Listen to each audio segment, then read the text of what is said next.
solução do exercício número 5 da P2 da prova de Introdução à Informática do ciclo básico da Engenharia da Fundação Santo André. Bom, vamos rever aqui o que o enunciado do problema pede.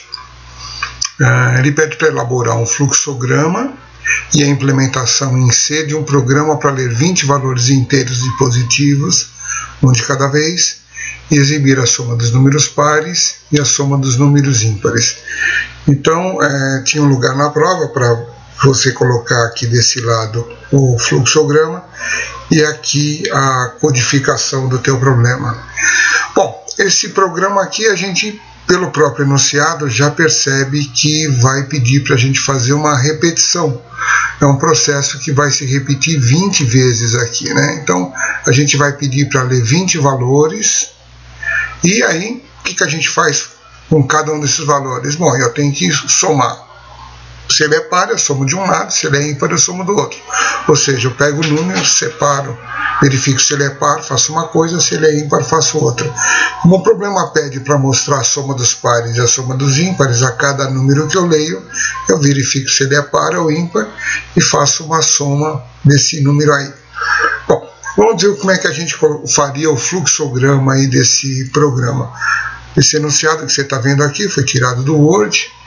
Eu vou restaurar aqui para um outro tamanho e eu já deixei preparado aqui o fluxograma para a gente resolver esse problema aqui. Eu fiz com o aplicativo que vocês têm lá disponível pelo Moodle, não é? O aplicativo para fazer diagrama de blocos. Bom, então vamos ver o que a gente pensou. Eu vou trabalhar aí com algumas variáveis para somar o número, se ele é par de um lado, se ele é ímpar do outro. Então eu vou ter um acumulador de números pares e de números ímpares. Então eu começo aqui, evidentemente, o acumulador para número par começa com 0 e para número ímpar começa com 0. Ao princípio não tenho nenhum número par, nenhum número ímpar. Esse desenho aqui, esse símbolo no fluxograma, identifica uma repetição. Então o fluxo ele vai ficar repetindo aqui e, de acordo com aquilo que eu escrevo aqui dentro, é o que vai indicar quantas vezes eu vou repetir o processo. Bom, quem vai controlar o processo aí vai ser uma variável K, estou chamando de K, podia ter outro nome qualquer. Essa variável começa com 1 e vai até 20, ou seja, vai de 1 a 20 inclusive. Então esse processo, como o K aumenta de 1 em 1, ele vai se repetir 20 vezes. Está bem de acordo aqui com o que o enunciado pede. Eu vou ler 20 números. Então está aqui, 20 vezes o processo se repete. Bom, o que eu faço em cada processo? Eu leio o número, esse é o símbolo para a leitura, né? Eu faço uma leitura do número e aí eu vou verificar se esse número é par ou não. Então uma pergunta aqui, se o número for par, eu somo esse número no soma par, é uma variável para somar os números pares que eu li. Se ele não é par, então ele é ímpar, aí eu somo ele no soma ímpar. Independente de ser par ou de ser ímpar, o fluxo remete novamente lá para cima e vai repetir tudo de novo. Isso vai acontecer 20 vezes. Terminado esse processo, eu li 20 números, o acumulei de um lado, o acumulei do outro. Eu termino o programa mostrando quanto deu a soma dos pares e quanto deu a soma dos ímpares. Então, bem de acordo mesmo com o enunciado, né? É o fluxograma, que ele vai ler 20 números inteiros e positivos, um de cada vez, e no final ele vai exibir a soma dos pares e a soma dos ímpares.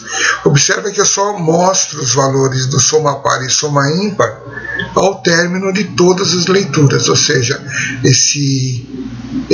essa exibição aqui ela não está dentro do processo de repetição. Terminadas as repetições, a gente mostra o resultado e encerra o programa. Bom, isso aqui do lado do fluxograma, então você deveria reproduzir aqui alguma coisa parecida com esse fluxo aqui. É evidente que um diagrama de bloco e uma codificação, ele pode ser feito de mais de uma maneira. Eu podia fazer isso usando o o comando de repetição for, o comando de repetição while, dá para fazer com os dois. Aqui mais ou menos eu já encaminhei que eu vou usar o for, né, uma variável k que começa com 1, vai até 20, aumentando em 1. Dava para fazer também usando o while. Isso daí, qualquer solução que você desse, daria para fazer usando for ou usando while. Bom, vamos ver como é que fica a codificação disso daqui. Então, vamos lá. Eu tenho aqui já no dev C++, eu já coloquei aqui a codificação. Quando você começa o dev C++, ele coloca esses parâmetros aqui, né? Se você abrir parênteses e fechar parênteses também funciona. O dev coloca essas coisas aqui, dá para ficar sem isso daí. Se você ver inclusive no exercício da prova, o exercício 2 da prova, ele tem int main, abre, fecha e não tem nada aqui dentro. Isso daí é indiferente. Bom, então vamos ver o que eu fiz. Eu tenho aqui, logo no meu fluxo, soma par começa com 0, soma ímpar começa com 0. Então eu já defini aqui, ó, essas duas variáveis, soma par, estou definindo e dando um valor inicial ao mesmo tempo. O soma par começa com 0 e o soma ímpar começa com 0. No fluxograma a gente não costuma colocar as definições de todas as variáveis, somente os comandos que atribuem valor. Então nesse caso, logo aqui na repetição, eu tenho que a minha repetição com o for vai ser controlada pela variável k. Eu preciso definir essa variável antes de colocar o for. E também eu vou fazer a leitura de um número inteiro. Eu preciso definir a variável para a leitura também. Então, essas duas linhas de codificação, uma está definindo a variável k e a outra, e aqui num está sendo definido porque eu vou usar para a leitura. Bom, muito bem. Vamos então à codificação desse comando aqui, essa preparação para uma repetição. Eu vou fazer usando o comando for. Então está aqui desse lado. O for, ele vai ser controlado pela variável k, ele começa com 1, vai até 20. Eu podia colocar, começa com 1 e k menor do que 21. Ele iria até o 20, não precisaria colocar menor ou igual. Eu prefiro a forma do menor ou igual, porque eu sei exatamente, vai do 1 ao 20, inclusive o 1 e inclusive o 20. Então, é um processo que vai se repetir essas 20 vezes. Ok, e o k aumenta de 1 em 1. Exatamente o que eu coloquei no fluxograma, eu repito aqui. Bom, esse símbolo aqui é para leitura do número. O usuário vai digitar 20 números. Normalmente a gente não faz simplesmente uma leitura, a gente costuma, seria interessante sempre para o usuário você mandar uma mensagem antes, para ele saber o que ele tem que fazer, né? Então, via de regra, aí quando você vai fazer um scanf, que é o comando que faz a leitura, você agrega antes um comando de um printf para dizer para o usuário o que ele tem que fazer. Então eu coloquei aí, printf, digite um número, 2 setinhas, mais um sinal de maior, isso daí para simular mais ou menos o desenho de uma seta, né? E aí o usuário digita o número e o número vai ser lido aqui pelo scanf. Observa que o formato aqui é porcentagem i, ou seja, vou ler o número inteiro, a variável que eu vou ler é num, não esquecendo aqui na leitura de colocar o e comercial. Então, feita essa leitura, pelo diagrama de bloco aqui eu tenho uma pergunta, se esse número lido é par ou não. Bom, como é que a gente vê se o número é par? Eu pego esse número, divido por 2 e dou uma olhadinha no resto. Se o resto da divisão do número por 2 for 0, ele é par. Se não for 0, ele é ímpar. Então a pergunta do número ser par, eu fiz aqui, olha. Se porcentagem é resto da divisão do número por 2 for igual a 0, lembrando que o igual na pergunta é igual, se o resto da divisão do número por 2 é igual a 0, isso daqui eu estou perguntando se o número é par. Se ele é par, de acordo com o fluxo, a gente diz para somar esse número na variável soma par. Então está aqui, ó, soma, o novo valor da soma, enquanto ele está valendo, lembrando que começou de 0, mais esse número que eu li. Aí eu coloquei esse else, olha, ele começa aqui e termina aqui. Esse if, desculpe. Esse if, é para número par. Eu não preciso colocar uma pergunta se o número é ímpar. Se eu quisesse perguntar se ele é ímpar, eu podia perguntar igualzinho aqui, ó. Só que eu não perguntaria se é igual a 0, perguntaria se é igual a 1 para saber se ele é ímpar. Mas eu vou usar o else, por quê? Se o número não é par, ele só pode ser ímpar. O número inteiro ou é par ou é ímpar. Não sendo par, não preciso perguntar se ele é ímpar, eu já tenho certeza que ele é ímpar. Então aqui cabe bem um else desta pergunta aqui.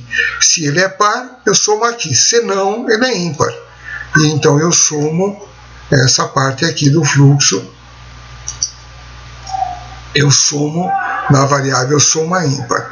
E tanto faz se eu somei pelo par ou somei pelo ímpar, o fluxo aqui, este ponto, encerra a pergunta, quer eu tenha vindo por esse caminho, quer eu tenha vindo por esse caminho. Então, esse ponto é este fecha-chave aqui, porque ele abriu aqui para o sim, e aqui tem o else, e fechou aqui, ou pelo sim ou pelo não, essa pergunta está encerrada. Bom, o que faz? Feita essa pergunta, encerrou a pergunta, volta lá para a repetição. O volta para a repetição é simbolizado aqui por esse fecha-chave que remete para o for. Então, ele vai ficar aqui rodando algumas vezes. Terminado isso daqui, a repetição terminou. Então, eu já tenho condição de saber quanto deu a soma dos pares ou a soma dos ímpares. Então, aqui pelo fluxo, eu vou exibir a soma dos pares e vou exibir a soma dos ímpares e o programa encerra. Então, aqui, um printf, observa que eu mudei de linha, né? A soma dos pares é igual, o formato aqui indica um porcentagem i. Eu vou mostrar um número inteiro. E fora aí da formato, eu digo que número inteiro eu vou mostrar nesse lugar aqui do porcentagem i, vou mostrar a soma dos pares. E na linha de baixo, coladinho em linha novamente, a soma dos ímpares, e aqui mostra a variável soma dos ímpares também inteira. Tá? Então, o programa está feito, está executado, é exatamente o que o enunciado pedia. Você deveria fazer o fluxograma e a codificação. Se você usasse aqui o comando while, dava para fazer também, lógico, a codificação ia ser um pouquinho diferente.